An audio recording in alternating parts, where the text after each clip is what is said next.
Hyderabad versus పల్లెటూర్లు మనం ఒకసారి డిస్కస్ చేసుకునేటటువంటి కార్యక్రమం చేద్దాం. ఫస్ట్ రేవంత్ రెడ్డి పరిపాలన మీద హైదరాబాద్కి సంబంధించినటువంటి జనం ఏమనుకుంటున్నారు, పల్లెటూరులో విలేజ్లో ఉన్నటువంటి జనం ఏమనుకుంటున్నారు, అంటే గ్రామాలలో ఉన్నటువంటి జనం వర్షన్ ఏంది, హైదరాబాద్లో ఉన్నటువంటి జనం వర్షన్ ఏంది. ఇప్పుడు ఫస్ట్ మహిళలకు రేవంత్ అన్న 2500 రూపాయలు ఇస్తా అని చెప్పిండు. 2500 రూపాయలు విలేజ్లో ఉన్నటువంటి మహిళలకు రావాలి, 2500 రూపాయలు సిటీలో ఉన్నటువంటి మహిళలకు కూడా రావాలి. 2500 రూపాయలు అందరూ పోవాలి కదా, రేషన్ కార్డు ఉన్నా లేకపోయినా. మరి రేవంత్ అన్నేమో 2500 రూపాయలు మహిళలకు ఇస్తామని చెప్పింది తప్ప రేషన్ కార్డు ఉంటేనే ఇస్తామని చెప్పలే.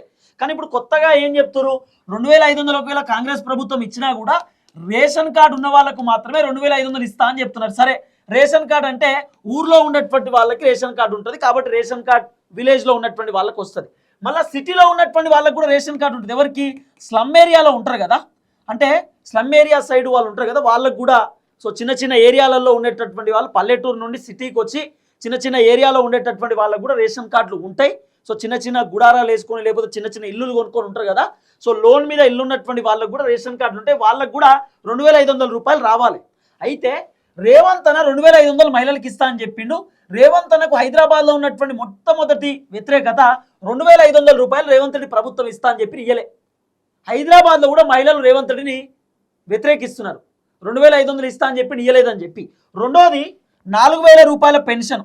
4000 రూపాయల పెన్షను పల్లెటూరులో ఉన్నటువంటి వృద్ధులకు రావాలి, అట్లనే సిటీలో ఉన్నటువంటి వాళ్ళకు కూడా రావాలి. పెన్షన్కి రేషన్ కార్డు ఉండాలి, ఇది అట్లా ఏమి ఉండవు.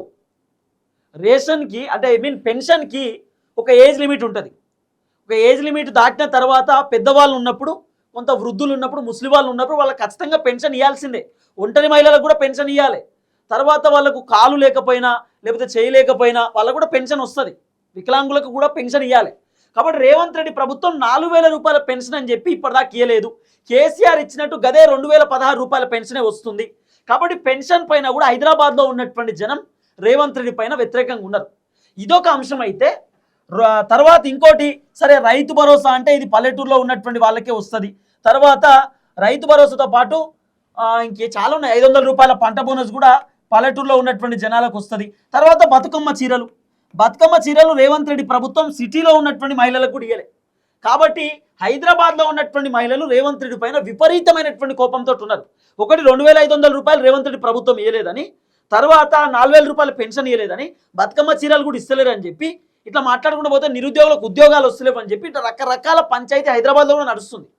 రేవంత్ రెడ్డి పైన హైదరాబాద్లో ఉన్నటువంటి జనం ఎందుకు వ్యతిరేకంగా ఉన్నారు? కారణం ఏంటంటే ఫస్ట్ మెయిన్ రీజన్ హైడ్రా వల్ల రేవంత్ రెడ్డికి ఒక పెద్ద దెబ్బ పడ్డది. మామూలు దెబ్బ కాదు, భయంకరమైనటువంటి దెబ్బ.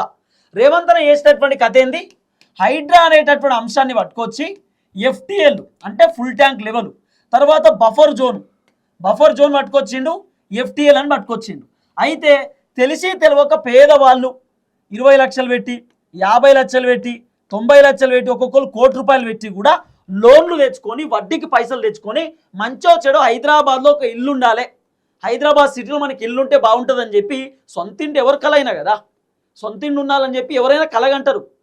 సొంతిల్లు ఉండాలనేటటువంటి ఆలోచనతో లోన్లు పెట్టి ఇల్లులు కొనుక్కుంటే రేవంత్ రెడ్డి ప్రభుత్వం హైడ్రా పేరుతో ఇల్లులన్నీ నేలమట్టం చేసి కొన్ని వేల ఇల్లు ఊలగొట్టారు. రేవంత్ రెడ్డి పైన ఉన్నటువంటి అత్యంత ప్రమాదకరమైన వ్యతిరేకత ఏంటంటే హైడ్రా వల్ల రేవంత్ రెడ్డి మా జీవితాలన్నీ రోడ్డు మీదకి తీసుకొచ్చిండు, మా బతుకులన్నీ ఆగం చేసిండు అనేది ఒక వర్షన్. రెండోది ఏంటి చెప్పనా, కూరగాయల బిజినెస్ మొత్తం కథం చేసిండు. ఇప్పుడు రోడ్డు మీద షాప్స్ ఉంటాయి కదా, ఆ రోడ్డు మీద ఉన్నటువంటి చెప్పుల దుకాణం, కూరగాయల దుకాణం, లేకపోతే చిన్న చిన్న బడ్డీ కొట్లు ఉంటాయి కదా, అవన్నీ కూడా రేవంత్ రెడ్డి తీపిచ్చిండు రోడ్డు మీద ఉండొద్దని చెప్పి. అంటే వ్యాపారుల బతుకులు కూడా రోడ్డు మీదకి తీసుకొచ్చిండు రేవంత్ అన్న, వాళ్ళని కూడా ఇబ్బంది పెట్టిండు. తర్వాత హైడ్రా ఒకటే కాదు, రియల్ ఎస్టేట్కి సంబంధించిన వ్యవహారంలో కూడా మొత్తం హైదరాబాద్ డమాల్ అయిపోయింది. రియల్ ఎస్టేటు హైదరాబాద్లో లేదు, మైనస్ అయిపోయింది కంప్లీట్గా. కాబట్టి రియల్ ఎస్టేట్ కూడా మొత్తం డమాల్ అయిపోయింది, పడిపోయింది. ఇప్పుడు మా తమ్ముడు లడ్డు వచ్చి తిరుపతి అన్న ఒక మంచి ఇల్లు చూసిన 50 లక్షలు, మంచిగా ఉంది ఇల్లు, జబర్దస్త్ ఉంది, కానీ 1 కిలోమీటర్ దూరంలో ఒక చిన్న కాలువ ఉన్నది అని చెప్పినా కూడా భయపడే పరిస్థితి. మా కిలోమీటర్ దూరం కాలువ అంటున్నావు, ఆ కాలువ పుసుకు నీటి తిప్పుతారేమో, FTL బఫర్ జోన్ అని చెప్పి దాన్ని ఉలగొడతారేమో, హైడ్రా ఎప్పుడు కూల్చేస్తారో అర్థమవుతలేదు, ఆ ఇల్లొద్దు తమ్మి అని చెప్పేటటువంటి పరిస్థితి. ఇప్పుడు ఇల్లులు కొనాలంటే భయం అవుతుంది, రియల్ ఎస్టేట్లో ల్యాండ్ తీసుకోవాలంటే భయం అవుతుంది. గవర్నమెంట్ ల్యాండ్ అంటారేమో, లేకపోతే ఇంకేదైనా భూదాన్ భూములు అంటారేమో, లేకపోతే అసైన్మెంట్ భూములు అంటారేమో, గవర్నమెంట్ భూములు అంటారేమో అని చెప్పి భయం అవుతున్నది. రియల్ ఎస్టేట్ మొత్తం కంప్లీట్ కొలాప్స్ అయిపోయింది మన హైదరాబాద్లో. కాబట్టి హైదరాబాద్లో ఉన్నటువంటి జనం రేవంత్ రెడ్డి పైన మస్తు కోపంగా ఉన్నారు. ఇంకోటి ఏం తెలుసు, హైదరాబాద్లో ఉన్నటువంటి జనం రేవంత్ రెడ్డి పైన ఇంకా వ్యతిరేకత రావడానికి కారణం ఏంటంటే హైదరాబాద్ బ్రాండ్ ఇమేజ్ తగ్గింది. కేటీఆర్ హైదరాబాద్కి మంత్రి ఉన్నప్పుడు, అంటే ఐటీ మంత్రి ఉన్నప్పుడు కేటీఆర్ రకరకాల కొత్త చేసిండు. అన్ని ఫ్లైఓవర్లు కట్టుడు, లేకపోతే అక్కడ టీ హబ్ కట్టుడు, ఇట్లా మాట్లాడుకుంటూ పోతే హైదరాబాద్ని మంచి డెవలప్మెంట్ చేసిండు. రేవంత్ రెడ్డి వచ్చిన తర్వాత ఉన్నటువంటి డెవలప్మెంట్ కాపాడాలి, కానీ ఆ డెవలప్మెంట్ కాపాడే పరిస్థితి లేదు, హైదరాబాద్ దిక్కు చూసే పరిస్థితి లేదు.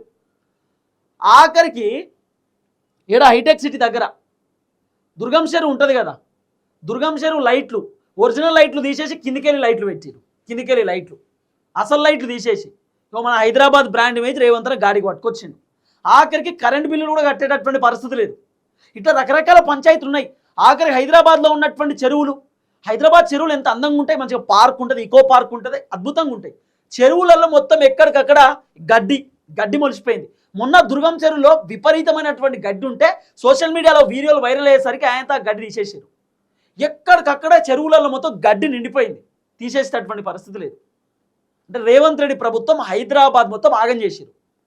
రేవంత్ రెడ్డి ప్రభుత్వం వచ్చినాక ఎంతసేపు గాంధీ విగ్రహం పెడతాం, లేకపోతే దేవుడి విగ్రహం పెడతాం, ఉన్న అపార్ట్మెంట్లను కూల్చేస్తాం, మూసీ సుందరీకరణ చేస్తాం, మూసీని ప్రక్షాళన చేస్తాం, 1,00,000 కోట్లు పెట్టి బోట్లు తిప్పుతాం, గోవా లేకపోతే గోవా లెక్క ఏదో బీచ్ కడతారట హైదరాబాద్లో, లేదు ఫ్యూచర్ సిటీ పట్టుకొస్తారట. కరెంట్ 24 గంటల కరెంట్ గిట్లున్నది మా రేవంత్ అన్న ప్రభుత్వంలో. ఏం చేయాలి ఇక్కడ కథ? ఏమైనా ఆగు రికార్డు బంద్ చేసేవు. మా రేవంత్ అన్న కథ ఇట్లున్నది, 24 గంటల కరెంటు. కేసీఆర్ కంటే మేమే గొప్పగా ఇస్తున్నాం కరెంట్ అని చెప్తాడు అన్న.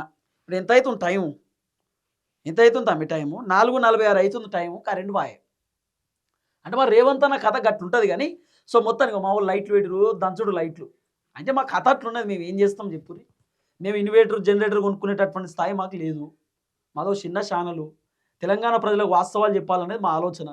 అయితే ఇట్లనే కంటిన్యూ చేద్దాం. ఇక మళ్ళీ లైట్ వస్తుంది. కానీ అయితే ఏదైతే జిహెచ్ఎంసీ ఎన్నికలకు సంబంధించినటువంటి వ్యవహారంలో ఇక టాపిక్లో కొత్త రేవంత్ అన్న హైదరాబాద్ బ్రాండ్ ఇమేజ్ని మొత్తం కూడా తగ్గించేటటువంటి కార్యక్రమం చేసిండు. మామూలు తగ్గించుడు కాదు, విపరీతంగా తగ్గించిండు.